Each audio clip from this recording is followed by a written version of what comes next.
I had to hide. Some cop was looking at me. Oh my gosh, she's here because I'm the next Cinnamon Balls, isn't she?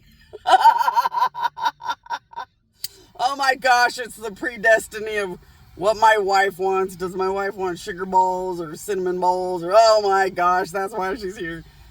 I'm here at a Starbucks because I needed to do this weird interview thing. Like,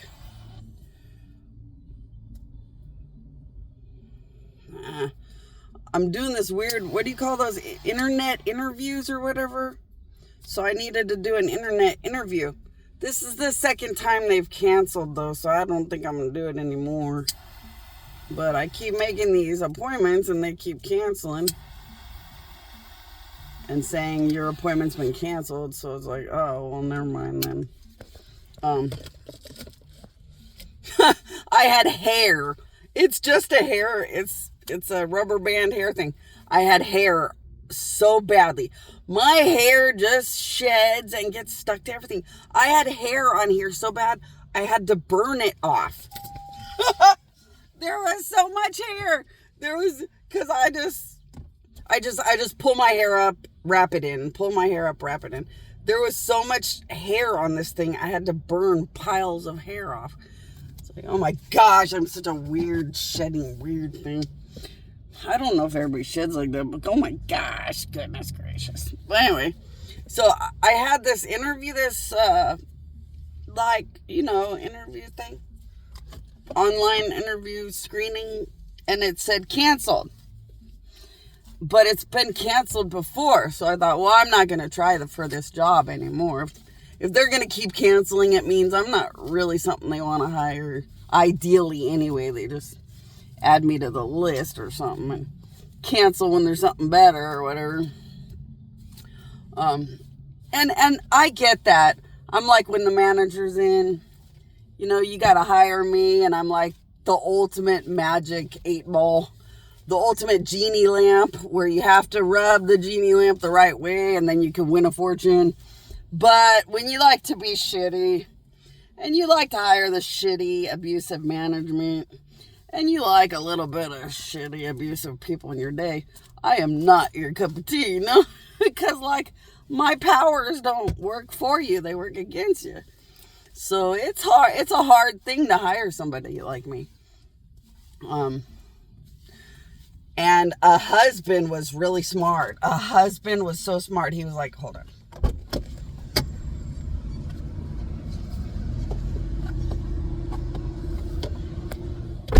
A husband was so smart. He was like, I'm going to make sure she just does something with her powers, like creating the next, what comes beyond Cabbage Patch Kids or something, and works with some company with her powers.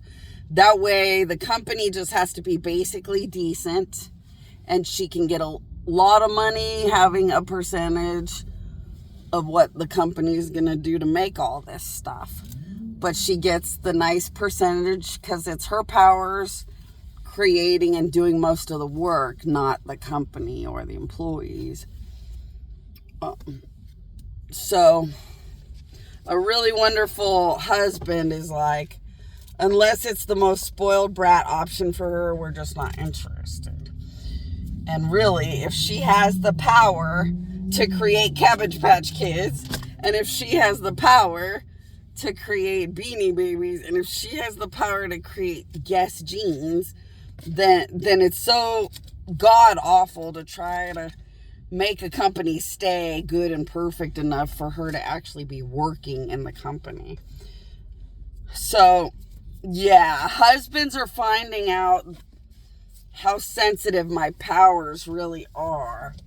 And husbands are finding out how you rub the magic genie lamp the right way to get what you want, so to speak. And so they're realizing it's better to just do business with my powers. And really, yeah, the best thing I could have ever been was something with too much money in a mountain, where I'm far away in a mountain with too much money. So I you just come to me as a god when you need stuff or want to absorb my powers, but like I don't have much to do with the human race. That would have been ideal, but the United States took all the money. And yeah, it would be the most ideal and smartest thing to utilize my powers as a company or government for maximum benefit. In exchange, give me a percentage or whatever of money. Just like it's really smart to mass produce money in my honor and give me that percentage. One, you get the legal authorization of a monumental god to mass produce money. And then all you do is give me a percentage of it. And then countries and companies also, they can go to my island and get a crate of money, but they have to give me a chunk of the money because I'm stuck in here still. So since I'm stuck in here, they have to give me a percentage of the money from my own island. But they can go pick up an entire crate of money. And out of that whole entire crate of money, give me some percentage or chunk of the whole pile of money. And then the more I can trust countries that I like, the more I can trust countries I like and want, the more they can do it all the time. And then, of course, once I can go to my own money of my own island and my own stuff, the whole obligation, the whole reality stops. It's just the reality of the obligation of giving respect to the God that's giving you the wealth until I can go just be God. But it's really good because it trains them, because you kind of get lazy when you have a lot of money. You kind of get lazy when you can mass produce money constantly. You kind of get lazy when it's easy and wealthy options. So this gets them trained. Why? Because they have to give me a percentage forever, even when it's my own money from my own island. It's just called the respect of God.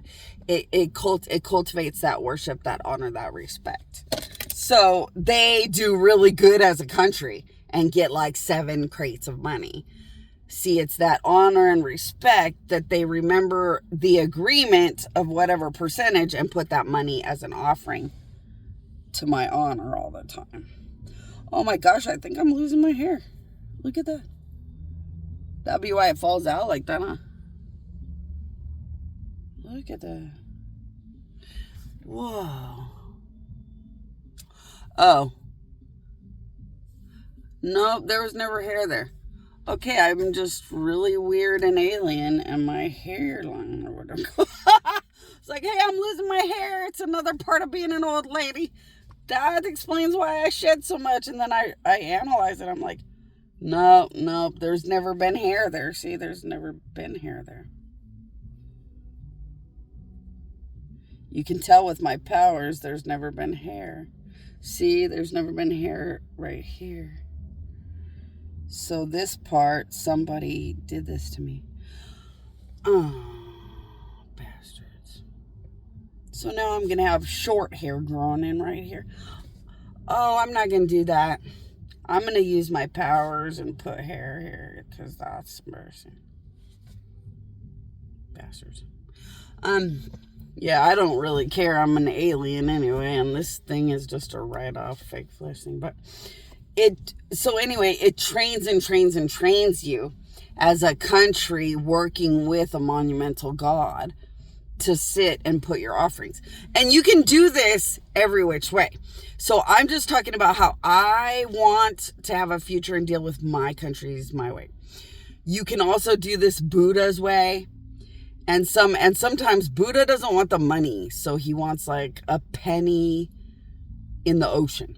So like with Buddha, he's very different. He'll tell you like maybe to put like a penny in the ocean. And then as you put the penny in the ocean, all he really wants from your country is like a certain karma spin or a certain magnitude of karma, or like And that's as easy as lots of things. You think karma is always just your good choices of being a good person, but there's other stuff you can do to spin karma, and it all works out pretty nice and good.